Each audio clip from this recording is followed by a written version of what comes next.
Assalamu alaikum wa rahmatullahi wa barakatuh.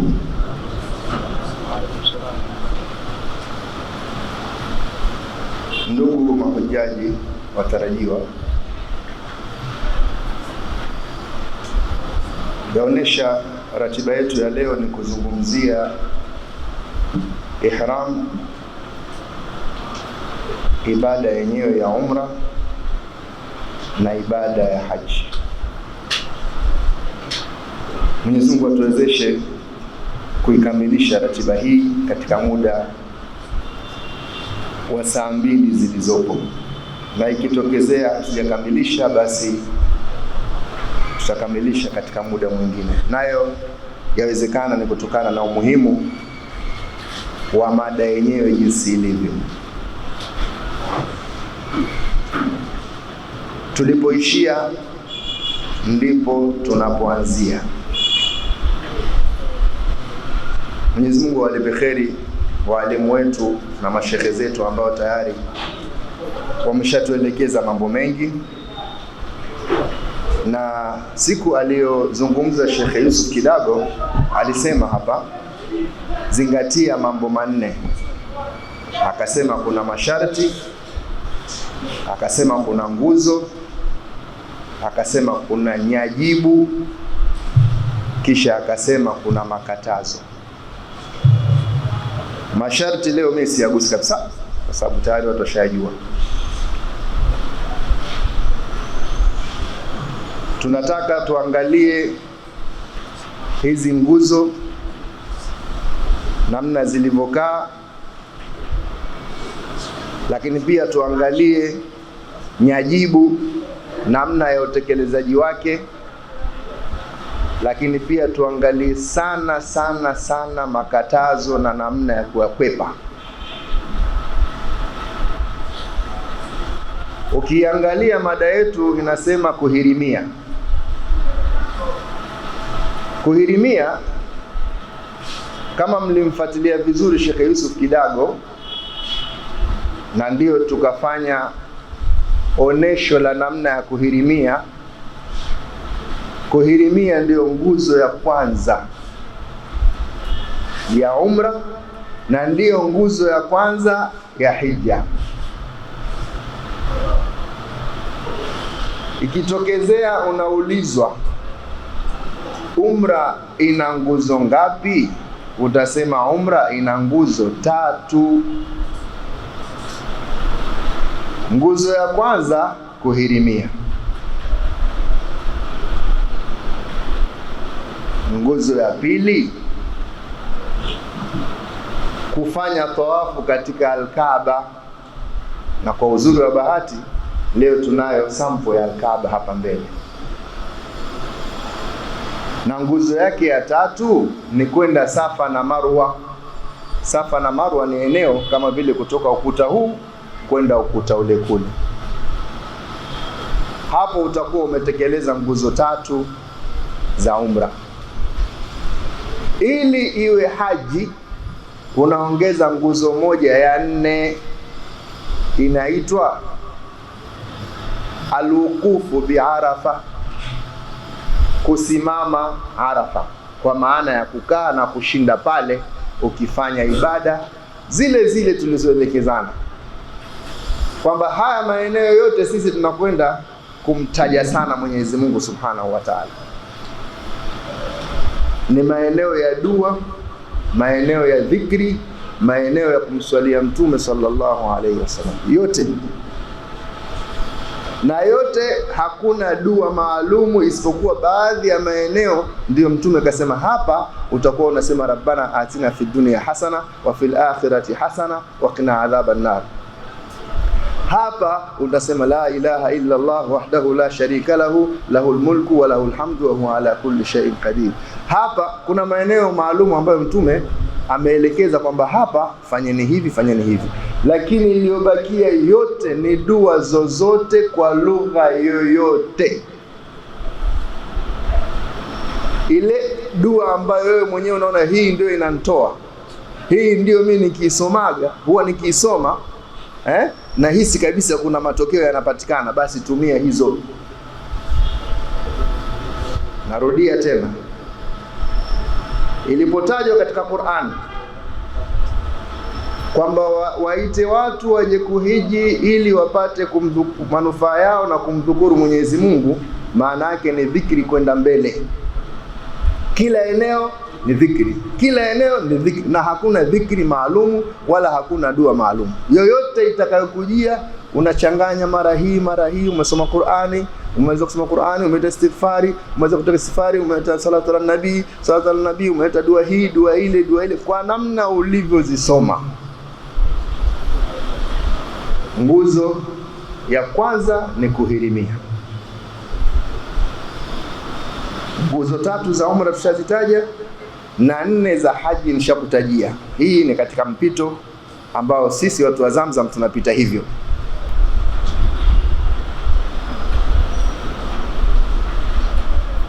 Tuje sasa, kuhirimia ni nini? Kuhirimia maana yake ni kuhudhurisha nia. Kuhudhurisha nia, kuweka nia. Ukipenda kutumia neno kutia nia ni wewe, bora tu unielewe. Kuhirimia maana yake kuweka nia ama kuhudhurisha nia, na nia mahala pake ni moyoni. Nia mahala pake ni moyoni. Utaitamka pale wakati sasa ndio unakusudia hasa kwamba dakika hii ndio naingia kwenye ibada yenyewe, na utaitamka kwa chini kwa kujisikilizisha wewe mwenyewe kama tulivyosema pale awali.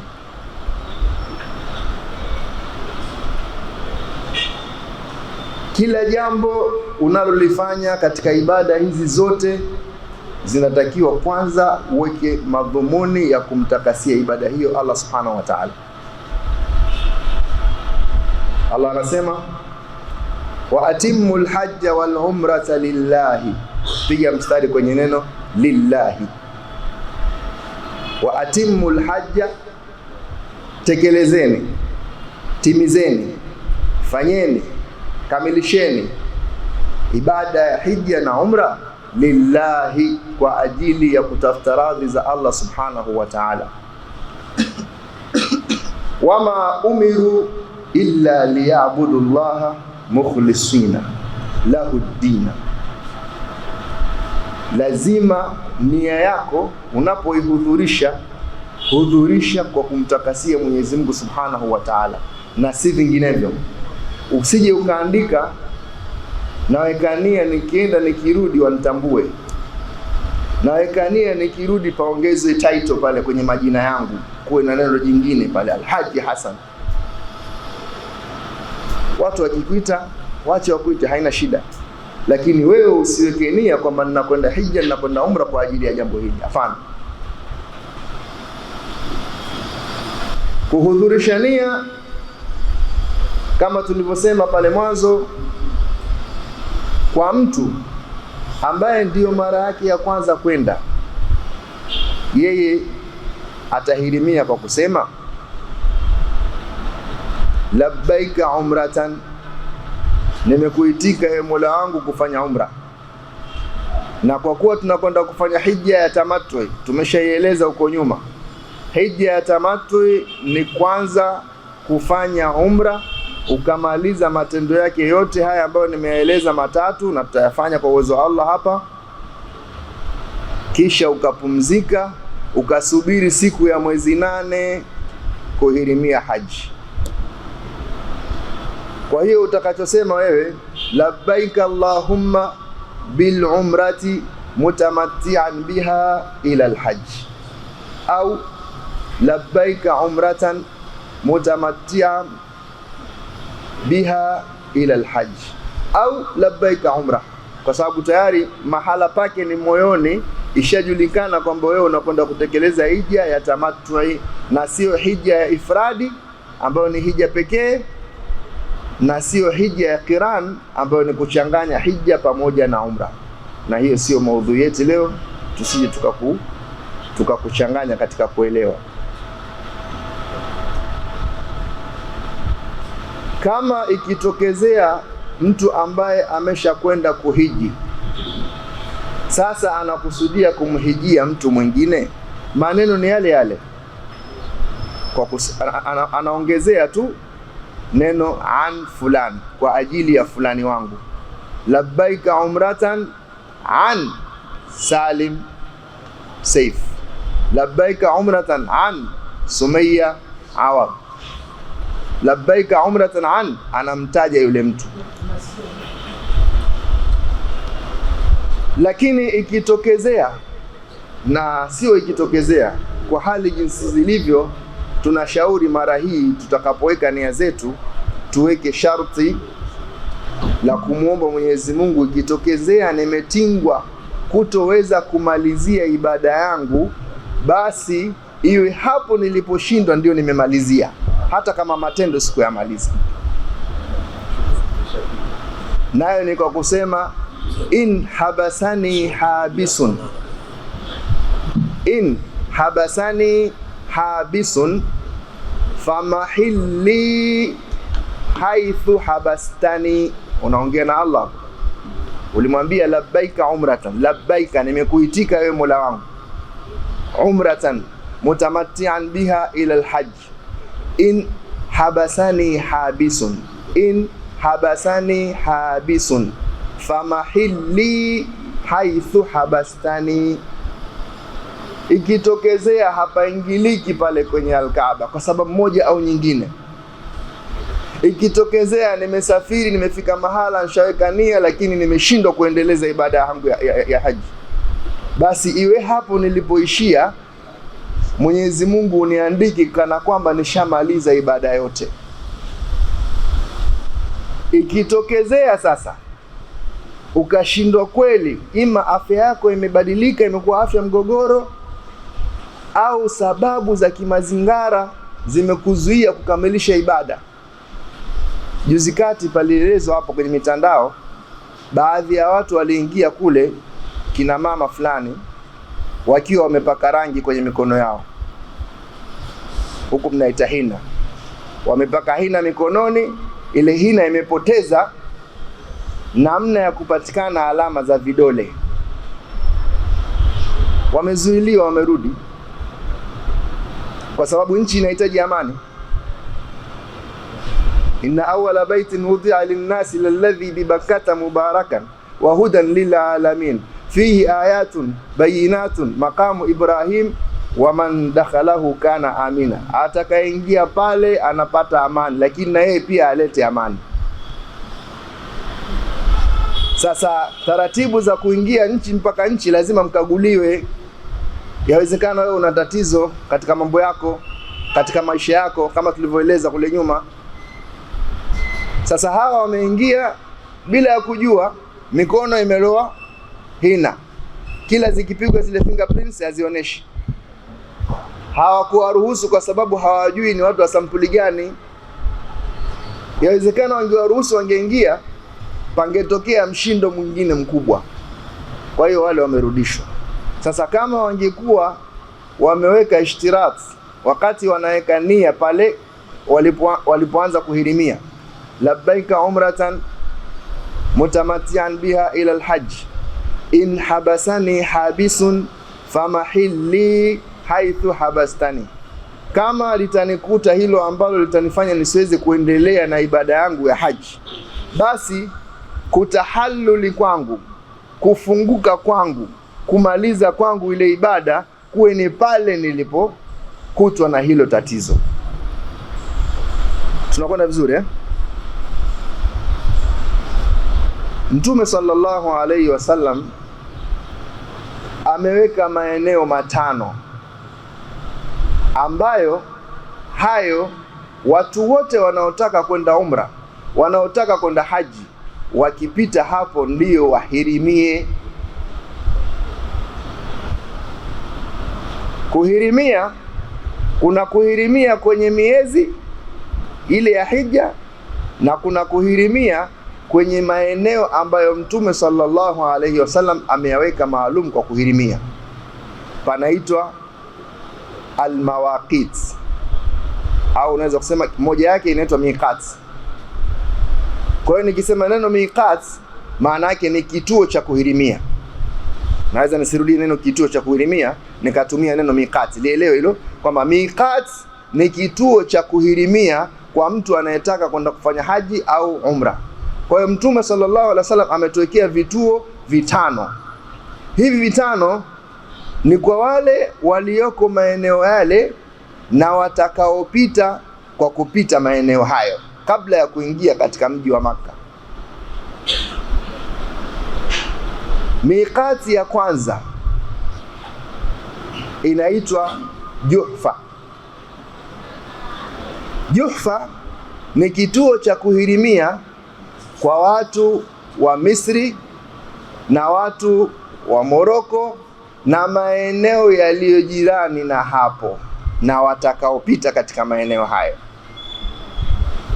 Kwa mfano, atakayepanda Egypt Air, maana yake ndege ikikaribia kufika kwenye miqati wanatangaza, jamani, sasa hivi tunakaribia eneo la kuhirimia. Watu wanaanza kujiandaa, na viongozi wetu wanakuwa makini katika hilo, kusikiliza matangazo. Hata wewe mwenyewe pia utayasikia yale matangazo.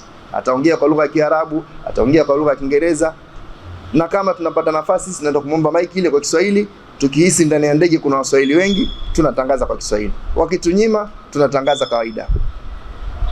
Alhasil, unatakiwa uwe makini yasikupite hayo maneno, kwa sababu kuhirimia kwenye miqati, chukua wajibu wa kwanza wewe. Tumesema nguzo za umra 3 na za haji 4. Tukataja nguzo ya kwanza kuhirimia, na ndio tunaielezea. Nguzo ya pili kutufu al-Kaaba. Nguzo ya 3 kwenda sa'i Safa na Marwa. Tumemaliza umra. Ukiongeza nguzo ya kusimama Arafa, maana yake umepata nguzo 4 za haji. Sasa kuna wajibati za umra, nyajibu za umra, na kuna nyajibu za haji. Nyajibu 2 za umra zichukue kabisa. Wajibu wa kwanza wa umra ni kuhirimia kwenye miqati. Yani kuhirimia ni nguzo, kuhirimia kwenye miqati ni wajibu wa kutekeleza. Usipohirimia kwenye miqati, wewe utatakiwa kurudi, na wakati huo Egypt ishakuvusha, ushaingia Jeddah, huwezi kurudi tena. Ili usahihishe hija yako mapema, unatakiwa kutoa fidia ya kuchinja mbuzi ama kondoo mmoja. Chunga sana hapo, unatoa bure kondoo. Kumbe ungezingatia maelekezo haya tunakueleza, ukasikiliza vizuri wakati uko ndani ya ndege ile itakayokuwa, halafu ukahirimia kwa kusema tu labbaika umra, tayari umeokoa dola 100 ama dola 150 ama 200, itakavyokuwa. Mimi sijui bei zao kula nauzaje sasa hivi, lakini ni kondoo mmoja. Wajibu wa pili wa umra ni kunyoa, kwa maana utakapofanya zile harakati za umra ambazo tutazielekeza hapa, mwisho wa siku unatakiwa unyoe kwa mwanamme, na mwanamke ni kupunguza kiasi cha ncha ya ukucha. Yani kama vile umekata kucha mahala pap, basi ule urefu wa ile kucha ndio labda utapunguza zile nywele. Ima kama zenyewe zinakubali zote ukazivuta zikaenda nyuma, afu ukachukua ncha ya mwisho ile ukaipaga pap, inatosha. Na kama hazivutiki kwenda nyuma, zenyewe ziko 1, 2, 3, basi utachomoa kwenye moja kwenye moja, itakuwa ushatekeleza wajibu wa umra. Nyajibu zilizobaki za haji tutazieleza polepole. Turudi sasa pale kwenye zile mawaqiti 5. Tumesema miqati ya kwanza ya kuhirimia inaitwa Juhfa, na hii ni kwa watu wanaotokea Misri, watu wanaotokea magharibi kule Moroko, na watakaopita maeneo hayo. Miqati ya pili inaitwa Qarnul Manazili. Qarnul Manazili, hii ni miqati ya watu walio jirani na maeneo ya Taif, maeneo mengine yanaitwa Najdi, na yaliyo karibu na hayo kijiografia. Lakini wote watakaopita katika hilo eneo na wenyewe wanatakiwa wahirimie hapo. Miqati ya tatu inaitwa Dhatu Irqi, na hii ni kwa watu wanaotokea maeneo ya Iraqi na mfano wake. Miqati ya nne inaitwa Yalamlam. Yalamlam ni kwa watu wa Yemen na watakaopita katika maeneo hayo. Na miqati ya tano inaitwa Dhil Hulaifa au Abyaru Ali. Hii ni miqati kwa watu wanaopitia Madina. Sisi watu wa Zamzam tutaingia moja kwa moja Maka, lakini siku unaweza ukapata nafasi ya kwenda tena umra ukajikuta unapitia Madina. Ukipitia Madina utaipata hiyo miqati ya Dhil Hulaifa, na hapo utahirimia. Haya maeneo matano, samahani watu wangu wa video, mimi naomba niinuke, maana hii mada ya leo kidogo inataka kuinuka.